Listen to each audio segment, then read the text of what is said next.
أولا الأصل في هذه الدروس أنها جائزة، الأصل تاعها أنها مباحة، يعني أستاذ ولا أستاذة يعني يدرس المواد التي عليها طلب كالفيزياء والرياضيات والعلوم وغيرها والعربية وغيرهم واللغات، يدرس بمقابل مادي خارج ساعات العمل. الأصل أنه جائز، لكن بشرط أن لا يؤثر على أدائه في المؤسسة، لأن بعض الذين يدرسون الدروس خصوصية يمسك أفواج كثيرة وعدد هائل من التلاميذ، ومن بعدين الطاقة نتاعو والجهد نتاعو يديروا برا، كي يلحق للمؤسسة يلحق ميت. يودوا التلاميذ النظاميين اللي الدولة دايرت عليهم شهرية مهملهم، يولي يكره مام الحصة نتاعو، يولي يضعف، لأنه في ساعات الفراغ من ربعة حتى الليل ولا بعد المغرب ولا في نهار الجمعة. علاه في الفونكسيون بيبليك في الوظيفة العمومية كاين الراحة وكاين ساعات الفراغ باش الموظف يرتاح، باش كي يدخل الوظيفة تاعو يكون مرتاح. احنا ساعات الراحة نزيدوا ننهك أنفسنا وبعدين وبالتالي يجي وقت العمل. وكان استفتاني طبيب في هذا أنه في وقت الراحة اللي يعطوا له يومين من المستشفى اسكي يجوز يروح الكلينيك بريفي يخدم. قلت له ما نقولوش ممنوع، لكن شوف روحك نتايا، اخطاش إذا كان في اليومين اللي عطاتهم لك وزارة الصحة باش تريح، باش غدوة من ذاك كي تدخل البلوك تجيب 4 سوايع ما تتعبش.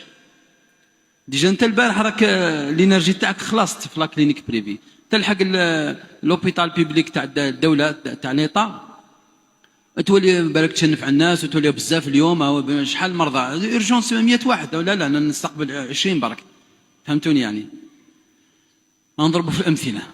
هذا الشرط الأول، أن المدرس إذا كان يدرس دروس خصوصية خارج مجال التعليم جائز، لكن لا ينهك نفسه بحيث تنتهي طاقته مع الدروس الخصوصية، فإذا وصل إلى الدروس النظامية أهملها. وبعضهم يولي حتى يمونكي يولي يغيب ويدير في أعذار ما كاش منها.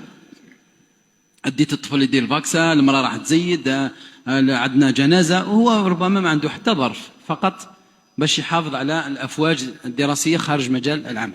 أرجو زملائي الأساتذة لأننا في القطاع يفهموا هذا الموضوع، ما عادش نقولوا ممنوع ولا حرام، لكن نقولوا باللي نخشى أنك تهدر طاقتك خارج مجال العمل ثم تأتي إلى المؤسسة فتجد نفسك يعني منهكا وممكن حتى تفرط في الواجبات.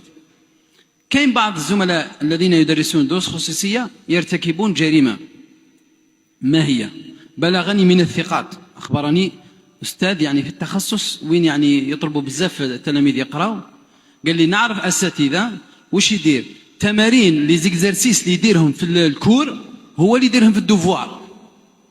من بعدين الجماعة هذوك اللي يقراوا عنده بالصوارد يديو علامات، اللي ما قراوش ما يديوش. هذا غش للفريقين، لأنه أنا بني اللي قريته في وليدي اللي قريته لي في الكور وعطيته اكزرسيس وحليته له ودرت له في الدوفوار، صافي ما استفدنا والو، خدعته. هو يقول راني ديت لا نوت، هو ما يستاهلهاش، داها لانه عاود له التمرين. وخدعت هذاك الطفل هذاك اللي ما قراش عندك لي كور، ما عندوش صوارد، ما يديش لي نوت، صافي ما يباسيش للسنه الثانيه، والله يكره الماده، لانه كان واحد المسؤوليه على الاساتذه ورانا في الميدان. ما نخشى انه التلميذ يكره الماده بسبب الاستاذ. إذن أرجو من زملائي الأساتذة خاصة الرياضيات والفيزياء واللغات كذا عموما يحذرون من هذا.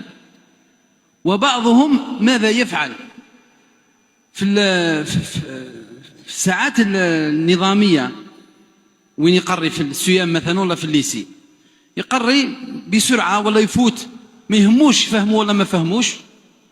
وفي الكور تاع الدراهم يمد طرق أخرى للحل، يبدع، يدير إبداعات.